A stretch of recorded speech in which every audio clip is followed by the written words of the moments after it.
தமிழ் மொழியின் துயர் தாங்க மறப்பேனா.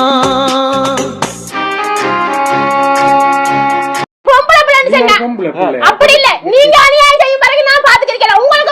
உங்களுக்கு விரும்பினாக்களை தூக்கி இங்க அங்க இங்க பூத்தி வைக்கலாம். நீங்க பால் செஞ்ச அநியாயம் தானே. இப்ப என்னத்துக்கு இந்த இதுல 14ஆம் தேதி நான் டிஎஸோட காய்ச்சிக்கிறேன். நான்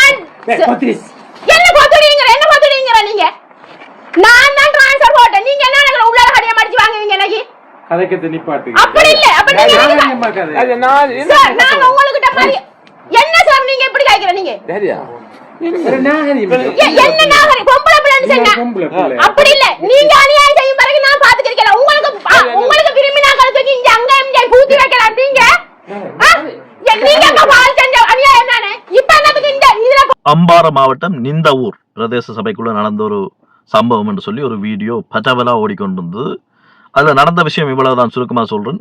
நான் சொல்லி முடிய இந்த வீடியோவையும் போடுறேன், நீங்கள் ஒரு பாருங்க. அந்த வீடியோவில் ஒரு அம்மா, அந்த பிரதேச செயலாளர் மற்றது ஒரு கிராம சேவர் ஒரு கரையா நிற்கிறார். இவைக்குள்ளே ஒரு உரையாடல் நடக்குது. அதாவது பணி இடமாற்றம் சார்ந்து. அதை நான் எப்படி புரிஞ்சு கொள்றேன்டா, அந்த பதிவில் சம்பந்தப்பட்ட அம்மா, இந்த வீடியோவை யார் எடுத்திருக்கிறாவோ அவவும் அந்த பிரதேச சபையில் பணி செய்கிற ஒரு பெண்மணி தான். அவள் இடமாற்றத்துக்கு விண்ணப்பிக்கிறா. ஆனால் அந்த இடமாற்றம் அவளுக்கு பதிலாக இன்னொரு கொடுபடுது. அவள் கொஞ்சம் சீற்றத்தோடு நீங்களே இப்படி செய்கிறீர்கள் என்று சொல்லி, அதால் என்ன நான் விளங்கி கொண்டேன்னா, அங்கே நிறைய ஊழல்கள் நடக்குது. இப்போ பக்கச்சார்பானண்டு தங்களுக்கு தேவையானவைக்கு சில காரியங்களை நிறைவேற்றி கொடுப்பது, இப்படிப்பட்ட விஷயங்கள் நடக்குதுன்றது மட்டும் புரிஞ்சு கொள்ள முடிகிறது. அதில் அந்த உரையாடலும் வருகிறது. இப்போ ஒரு பக்கம் நீங்கள் பார்த்தீங்கன்னு சொன்னால் 2 பேருக்கு உள்ள ஒரு உரையாடல் வருது, அல்லது உத்தியோகபூர்வமான ஒரு உரையாடல், அல்லது ஒரு அதிகாரிகளோடான உரையாடலில் நீங்கள் சடக்குன்னு கேமராவை எடுத்து வீடியோ பதிவு செய்யலாமோன்னு சொன்னால் அதை தவறுன்னு தான் சொல்லுவார்கள். ஆனாலும் ஊழல் மலிந்த ஒரு இடத்துல எங்களை நாங்கள் நிரூபிக்கிறதுக்கு, இப்படி எங்களுக்கு அநியாயம் நடக்குதுன்னு சொல்றதுக்கு இதை விட வேறு என்ன வழி இருக்குமென்று சொல்லியும் நாங்கள் சிந்திக்கணும். அப்போ அந்த இடத்துல அந்த பிரதேச செயலாளர் ஒட்டுமொத்த தமிழ் சமூகத்துக்குமே ஒழுக்கத்தை சொல்லித்தாரு. பொத்தடி என்ற ஒரு வார்த்தையை சொல்றார். ஒற்றுமையில அந்த அம்மா பேசுறாரு. பேசி போட்டு சொல்றாரு, நீங்கள் சரியா நாகரிகமா கதைக்கப்பட வேண்டும் வர சொல்றார். ஆச்சரியம், அபூர்வம்.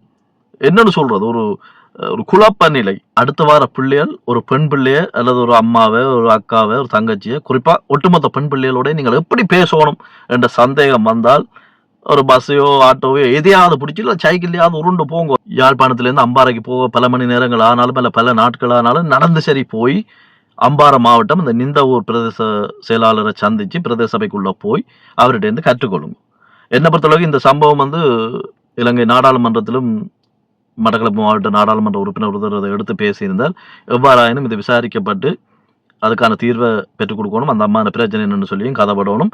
இதில் ஒரு விஷயத்தை நான் உங்களுக்கு சொல்லுவேன், இதே கேமராவை எடுத்துக்கொண்டு நீங்கள் யாழ் மாவட்டத்தில் உள்ள நிறைய பிரதேச சபைகளுக்கு செல்வீர்களாக இருந்தால் அப்படியே கட்டா நல்ல அந்த பழைய அரிசி வார சாக்குகள் இருக்குதானே, உடவாய்க்கள் எல்லாத்தையும் ஒரு 4-5 உங்களோட சட்டப்பையலுக்கு கொண்டு போங்க. அப்படி கிடைக்கும். ஒரு 10 கிக் மெமரி கார்டு, 50-100 கிக் இந்த மெமரி கார்டுகள் இருக்குல்ல, இப்படி இதில் ஒரு 10 வாங்கிட்டு போங்க. என்ன ஃபோனை அப்படியே மாற்றி போட வேண்டி வரும். இப்போ வர புது ஃபோனுகளில் புது மெமரி கார்டு சொருகையில் ஆட்டி ஒரு 1 டன் அந்த மாதிரி பெருசா அந்த உள்ள ஃபோன்லேயே அதிக மெமரி, அதாவது எத்தனை படங்களை அதில் சேமிக்கலுமோ வீடியோ சேமிக்கலுமோ அப்படி ஒரு பெரிய ஃபோனாக கொண்டு போங்க. என்ன நிறைய சிக்கும். சரி, அடுத்து இன்னொரு முக்கியமான விஷயம். ஐயா சுமந்திரன் அவர்கள் இந்தியாவுக்கு பறந்து முன்னாள் தளபதி, முன்னாள் தமிழக முதலமைச்சர் ஸ்டாலின் அவர்களை சந்தித்திருந்தார். அந்த சந்திப்புக்கு பிறகு அவரை அந்த படங்களை பகிர்ந்து அண்ணனை சந்திச்சுட்டு வந்த மாதிரி சொல்லியிருந்தார். அதால தான் நான் ஆரம்பத்தில் சொல்லியிருந்தேன், முன்னாள் முதல்வர் அல்லது அந்த அண்ணனை சந்திக்க எங்களை ஒரு சின்ன தம்பி போயிருக்கிறார் என்று சொல்லி. என்னென்னு சொன்னால் அவர் அண்ணாண்டா இவர் தம்பி, அப்போ மூத்த அண்ணா சின்ன தம்பி என்று தான் நாங்கள் பார்க்கணும். இவர் போய் சந்திச்சுட்டு வந்திருக்கிறார். தமிழற்ற அரசியல் இப்போ பரவலாக ஃபேஸ்புக், இன்ஸ்டாகிராம், யூடியூப்பில் தான் அதிகமாக பேசப்படுது. இதில் என்ன சிக்கல்ன்னா, நான் ஒரு மனவேதனையோடு ஒன்றை சொல்கிறேன். தமிழக மக்களோட ஒத்துழைப்பு, தமிழக அரசுகளின் ஒரு நட்பு ஒத்துழைப்பு தமிழர் சமுதாயத்துக்கு, குறிப்பாக வடக்கு கிழக்கில் வாழ்றதுக்கு நிச்சயம் தேவை. அரசியல் ரீதியாக, மொழி ரீதியாக, உறவு ரீதியாக எங்களுக்கு தேவை. அதில் மாற்றுக்கருத்து இல்லை. நாங்கள் இரண்ட உலகத்தின் முதல் மொழியான தமிழை தாய்மொழியாக கதைக்கிற ஒரு கூட்டம். தாயக தமிழ் மக்களோட ஏக பிரதிநிதிகள் அல்லது நாங்கள் தான் என்று சொல்லி போகிற நீங்கள் சின்ன சின்ன துண்டுகளாக தான் போறீர்கள். இந்த பிரச்சனையே இதுதான். அர்ஜுனா ராமநாதன் விட்ட பிள்ளையும் இதுதான். ஐயா கஜேந்திரகுமார் அவர்கள் விட்ட பிள்ளையும் இதுதான். சுமந்திரன் ஐயா விட்ட பிள்ளையும் இதுதான். இவை எல்லாரும் சேர்ந்து விட்ட பிள்ளை இதுதான். நான் என்ன சொல்றேன்டா, முன்னாள் முதலமைச்சர்களாக இருந்தாலும் சரி, அல்ல இன்றைக்கு ஆள்ற மரியாதைக்குரிய முதலமைச்சர் விஜயாக இருந்தாலும் சரி, தமிழற்ற பிரதிநிதிகள் என்று நீங்கள் யாராவது வடக்கு கிழக்கில் போகைக்க சேர்ந்து போங்கோ. சரி, சேர்ந்து போறோன்றோடனே ஒரு கேள்வியும் விமர்சனம் வரும். இவங்க தம்பி எந்த காலம் தாண்டா சேர்ந்திருந்தவங்க நீங்கள் புலம்புறது எனக்கு இப்பவே கேட்குது. நான் இன்னும் இந்த வீடியோவை எடிட் பண்ணிய முடிக்கல, ஆனால் கேட்குது.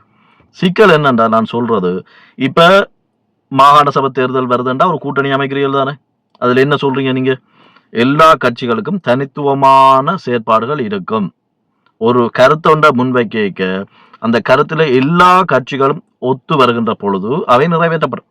இல்லாட்டி சுயாதீனமாக நீங்கள் கட்சிகளாக செயற்படலாம். இப்படி ஒரு ஒப்பந்தத்தில் இல்லை சேர்றீர்கள்.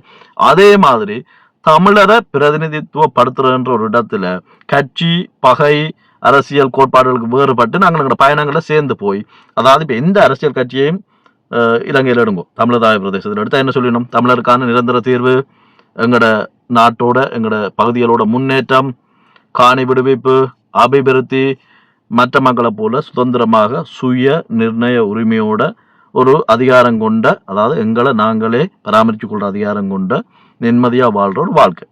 இது அப்படியே மாறாமல் சுயேட்சை நாடாளுமன்ற உறுப்பினர் தொடங்கி கட்சி சார்ந்த நாடாளுமன்ற உறுப்பினர்கள் வரைக்கும் அப்படியே சொல்லுவினோம். அப்ப இப்படி கோட்பாடு இருக்கிற நீங்கள் குறைஞ்சபட்சம் எங்களுக்கு வெளியில போய் நாங்கள் யாரையும் சந்திக்க, அது ஐக்கிய நாடுகளின் பிரதிநிதிகளாக இருக்கட்டும், அல்லது வேறு நாட்டு தூதுவர்கள் வரைக்காக இருக்கட்டும், அல்லது இந்தியாவுக்கு நாங்கள் பயணம் செய்ய தயவு செய்து ஒன்றா போய் சந்திச்சு நாங்கள் இந்தந்த விஷயங்கள்ல ஒத்துழைப்போம்.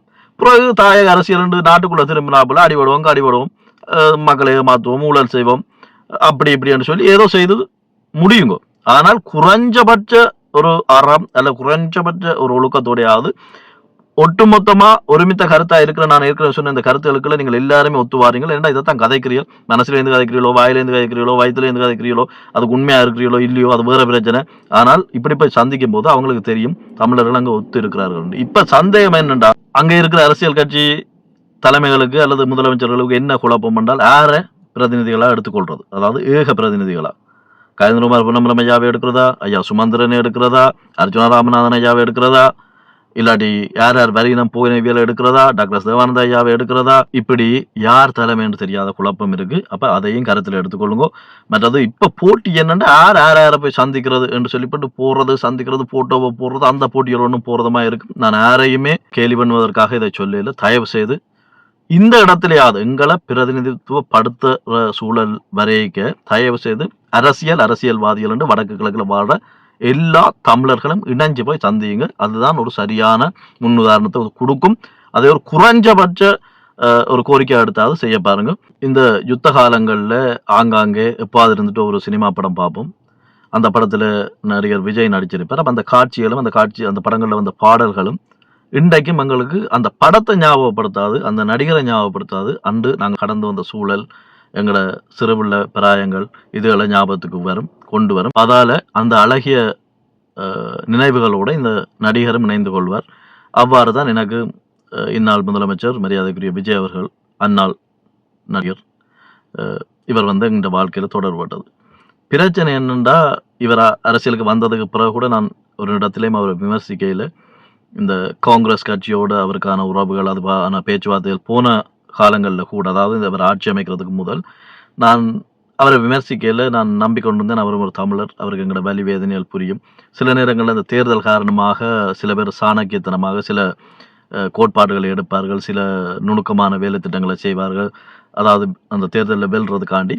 அப்படி ஒரு முயற்சியாக தான் இந்த கதை பேச்சுகள் போகுது என்று நான் நினைத்து கொண்டேன். ஆனால் என்று அவர் உத்தியோகபூர்வமாக காங்கிரஸ் கட்சியை தன்னோடு இணைத்து கொண்டாரோ, அதாவது ஆட்சி அமைப்பதற்கு அவர்களுடைய ஆதரவை பெற்றுக்கொண்டாரோ, அதற்கு பிறகு ஐயா ராகுல் காந்தி அவர்களை கைகுலுக்கி செல்ஃபி எடுத்து ஆற தழுவி அன்பை கொட்டி தீர்த்தாரோ, அதோடு நான் அவர் சார்ந்த அடி தொடர்புகள், அதாவது ஒரு நடிகன் ரசிகன் என்ற ஒரு மனநிலையிலிருந்து முழுமையாக விலத்தி கொண்டேன். இந்த ஜனநாயகன் படம் 23ஆம் தேதி ஜூலை மாதம் உலகளாவிய ரீதியில் திரைக்கு வந்தது. இதை எப்படி சொல்றதுன்னு தெரியல. ஒரு தமிழர் என்று தமிழ்நாட்டை ஆள்றார், இவருக்கு பின்னால் எந்த ஒரு திராவிட குற்றச்சாட்டுகளும் இல்லை அப்படின்னாச்சு ஒரு நடிகர், இந்நாள் முதலமைச்சர். தமிழற்ற வரலாறு தெரிஞ்ச எல்லா இடத்துலையுமே இந்த பிளாக் ஜூலை, இந்த கருப்பு ஜூலை என்ற விஷயம் தெரியும். தமிழர்கள் சிதைக்கப்பட்ட ஒரு தினம். அந்த தினத்தில் தான் அந்த படத்தை அவர்கள் வெளியிட்டிருந்தார்கள். அதுக்கு அடுத்த நாட்கள் கூட உங்களுக்கு எல்லாரும் அறிஞ்சிருப்பீர்கள், தமிழக ஒட்டுமொத்த அமைச்சரவையுமே அந்த படத்தை பார்த்துட்டு தியேட்டருக்குள்ள திரையரங்குகளுக்குள்ள விழுந்து விழுந்து அழுது தீர்த்த ஒரு கணங்கள் காட்சிகள் எல்லாம் பார்த்திருப்பீர்கள்.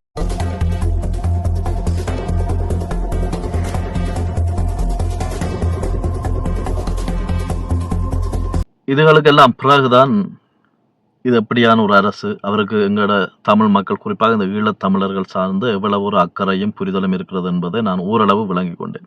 சரி, அவரை விடுங்க ஒரு கரைக்கு. இஞ்சாலும் எங்கட ஊருக்கு வாங்கும். 5000 ரூபா கொடுத்தும் ஜனநாயகன் படத்துக்கு டிக்கெட் கிடைக்க இல்லையேன்னு சொல்லி வாசல் நின்று சண்டை பிடிச்ச வேண்ட வீடியோ பதிவுகள், கொண்டாடி தீர்த்த வீடியோ பதிவுகள், விஜயனை நடிக்க மாட்டார் இதுதான் கடைசி படம் என்று குளாரி அழுத வீடியோக்களை பார்த்தேன். ஒரு கணம் நான் குழம்பி போனேன். இந்த அழுக வீடியோக்கள், அதாவது யாழ்ப்பாணத்தில இருந்து, கொழும்புல இருந்து, மட்டக்களப்பு, அம்பாறை, திருகோணமலை, வவுனியா, இந்த எல்லா மாவட்டங்கள்லேருந்து வந்த இந்த வீடியோ பதிவுகளை அவையவை தங்களுடைய இன்ஸ்டாகிராம், ஃபேஸ்புக் அதுகளில் போட்டு டிவிக்கே தளபதி அப்படியெல்லாம் போடைக்க, அதாவது 23, 24ஆம் தேதியில் நான் சொல்கிறேன். நான் நினைச்சேன் ஒருவேளை இந்த கருப்பு ஜூலாயின்ட்டு அந்த பட்டு தாங்க இல்லாமல் என்ற இளம் சமூகம் கொதிச்சாழுது உண்டு. பிறகுதான் தெரிஞ்சு கொண்டன் ஜனநாயகன் படம், தளபதி இந்த கடைசி படத்துக்காக இவர்கள் விழுந்து விழுந்து அழுகிறார்கள் என்று சொல்லி. ஒரு கணம் அன்றைக்கு நடந்த அந்த உத்தியோகபூர்வமாக இன்று வரைக்கும் இவை அறிவித்தது, அதாவது காட்சிப்படுத்த இல்லாமல் சொல்ல இல்லாமல் இழப்புகள் எவ்வளவோ இருந்தாலும் இந்த அரசால அறிவிக்கப்பட்ட இழப்புகளாக இருக்கிறது.